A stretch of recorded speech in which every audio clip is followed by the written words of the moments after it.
The boy who cried wolf. A farmer asked his son to take their herd of sheep grazing every day. While the boy watched over the sheep, he got bored and decided to have some fun. So, he shouted, "Wolf! Wolf!" Upon hearing this, the villagers ran to help him chase the wolf away. As they reached him, they realized that there was no wolf and he was just kidding.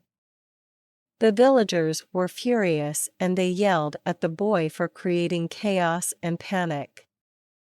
On the next day, and the boy shouted wolf again, and once again the villagers came to help him and saw that there was no wolf. This made them very angry again. On the same day, the boy saw an actual wolf that was terrorizing the sheep.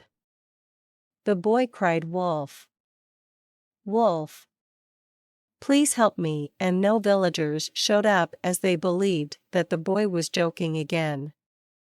Moral of the story: don't play with people's trust. When it matters the most, they won't believe you.